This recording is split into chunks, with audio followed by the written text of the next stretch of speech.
আজকে হচ্ছে ভগবদ গীতার 2য় অধ্যায়ের 29 নম্বর শ্লোক। আর 29 নম্বর শ্লোকে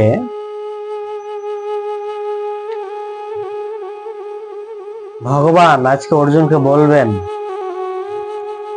এই আত্মদর্শন জ্ঞানটা বড়ই আশ্চর্যজনক বিষয়।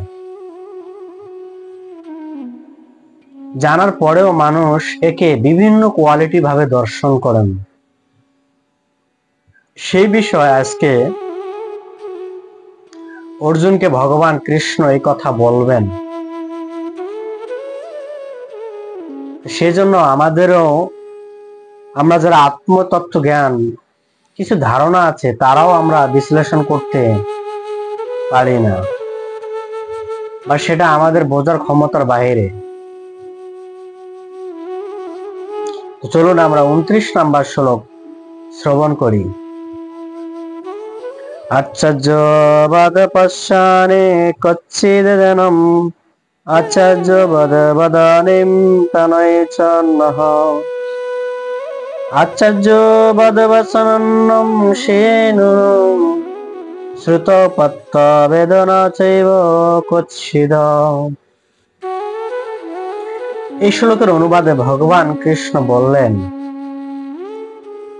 কেউ এই আত্মাকে আচার্যবাদ দর্শন করে, কেউ আচার্যবাদ বলে বর্ণনা করে, এবং কেউ আচার্য জ্ঞানের শ্রবণ করে, আর কেউ শুনে তাকে আদৌ বুঝতে পারে না। এখানে যে কথাটা বলা হয়েছে,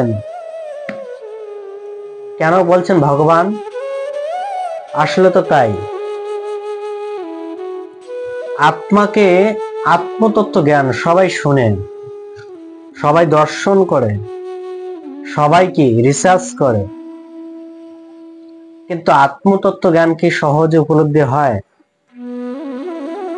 লাস্টে বলছেন, কেউ আত্মতত্ত্ব শুনে বুঝতে পারে না।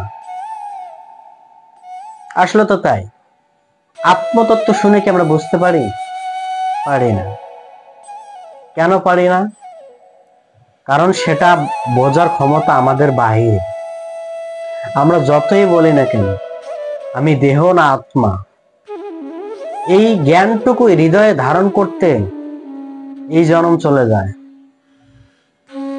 কি করে আত্মাকে আমরা জানবো? কি করে ভগবানকে আমরা বিশ্লেষণ করব? এটা আমাদের পক্ষে সম্ভব হয় না। কিন্তু হয়, এক সময় হয়, যখন আমরা ভগবানকে পূর্ণরূপে, ভগবানকে আমাদের আত্ম নিবেদন করি, তখন ভগবান আমাদেরকে সেটা সহযোগিতা করে জানার জন্য। ভগবান বলছেন কেন? যার পূর্ণরূপে শরণাগতি হয়েছেন সেই আমাকে জানতে পারে। এই জন্য আমরা একটা ভক্তি সিদ্ধান্ত সরস্বতী প্রভুপাদের গল্প থেকে আমরা বুঝতে পারব কিরকম আমরা জ্ঞানী। তো গল্পটির নাম হচ্ছে জ্যামিতি শিক্ষা। তো এক দরিদ্র মহিলা, তার একটি সন্তান ক্লাস 6-এ পড়ে।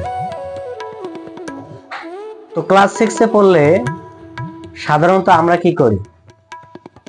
সে মহিলাটি পরের বাসায় কাজ করে 10 পয়সা মাইনা পেত, 10 পয়সা। ঠিক আছে? তো 10 পয়সা মাইনা পেয়ে টিচার রেখেছিলেন শুধু ছেলেকে ভালো শিক্ষিত করবেন বলে। তো তখন এই টিচার এসে প্রত্যেকদিন তাকে ক্লাস করে যায়, প্রত্যেকদিন যায় আসে, ভালো ক্লাস চলছে। মা তো আর ঘরে থাকে না, মা বাইরে কাজে যায়। তো একদিন তার মায়ের ছুটি ছিল, তো ছুটি থাকার কারণে সে আর বাইরে বা যে বাসায় কাজ করতো সে বাসায় কাজে যাননি। যখন কাজে যাননি তখন তার ছেলেকে যে রুমে পড়াচ্ছেন তার পাশে রুমে রান্নাঘর, তো রান্নাঘরে মা, সেই ছেলেটির মা রান্না করতেছেন। যখন রান্না করতেছেন তখন সে শুনতে পেয়েছেন ABC। তো তখন তার মা রান্নাঘর থেকে বের এসে মাস্টারকে তর্জন গর্জন মানে কি বিভিন্ন কথা শোনাচ্ছেন। কেন? আপনাকে আমি কি 10 রুপিয়া মাইনা দেই, 10 পয়সা মাইনা দেই ABC শেখানোর জন্য? আপনাকে আমি কি মাইনা দেই 10 পয়সা ABC শেখানোর জন্য? কিন্তু মাস্টার কি শেখাতে চাচ্ছেন সেটা তার জানার প্রয়োজন নেই। প্রয়োজন কি, আমার ছেলেকে এখনো কেন ABC শেখাতে হবে? তখন সেই মাস্টার গর্জন শুনে সেখান থেকে চলে গেছে, মাস্টার কিছু বলেননি। কেন? কারণ মাস্টার জানে যে সে মূর্খ, মূর্খ কি করে বুঝবে লেখাপড়ার মহিমা। তো এখান থেকে ভক্তি সিদ্ধান্ত সরস্বতী প্রভুপাদ তিনি শিক্ষা দিয়েছেন, আমরা যতই বড় জ্ঞানী হই আর যতই বড় কি অজ্ঞানী হই, আমরা হৃদয়ে সেটাকে ধারণ করা আমাদের ক্ষমতা নেই।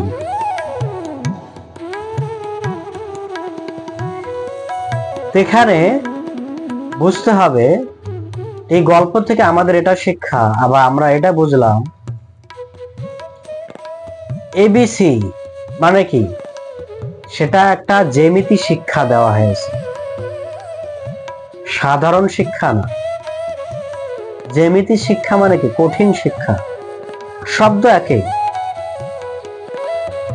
কিন্তু পার্থক্য আলাদা।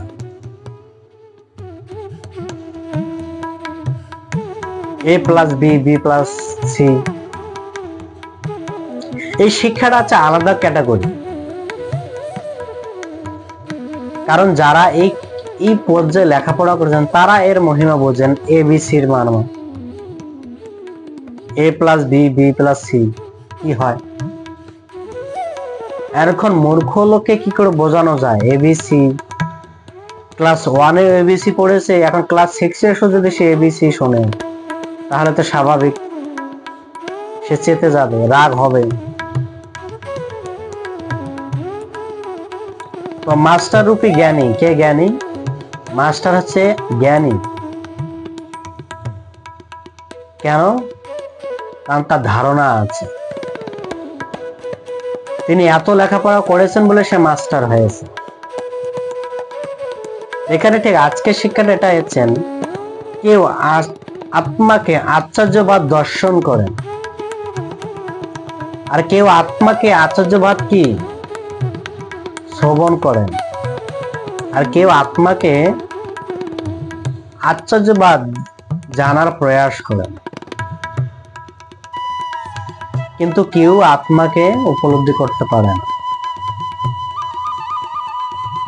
প্রভুপাদ তার এই শ্লোকের তাৎপর্য তিনি ব্যক্ত করেছেন,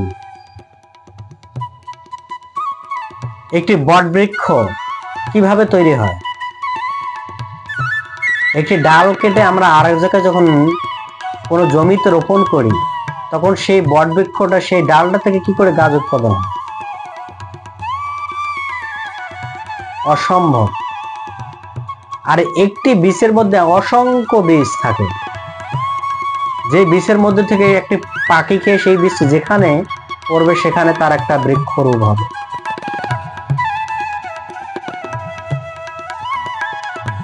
এই দর্শনটা কি অনেক কঠিন। আমরা যতই সহজ কথা বলি না কেন, এই জগতের জ্ঞানী মনি সব মায়াবাদী শূন্যবাদ সবাই কি আত্মাকে কখনো দর্শন করতে পারে না। কারণ আত্মাকে দর্শন করার ক্ষমতা আমাদের নেই। আত্মাকে কে দর্শন করতে পারে?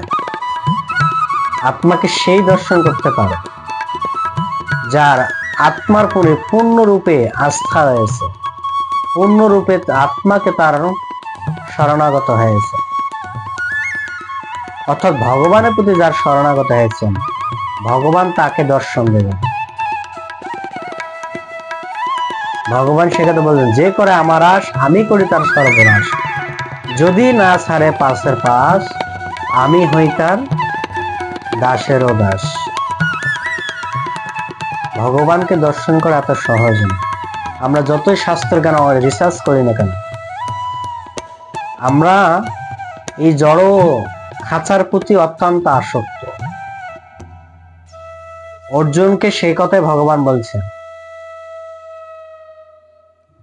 এটাকে সবাই শুনে কেউ বুঝতে পারে না।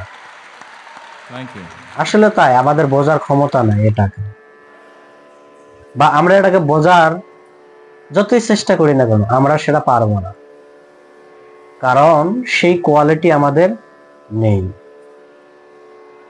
এটাই হচ্ছে বিষয় আজকের শিক্ষা। আত্মাকে সম্পূর্ণরূপে আচার্য বা দর্শন করে আমরা বুঝতে পারি না।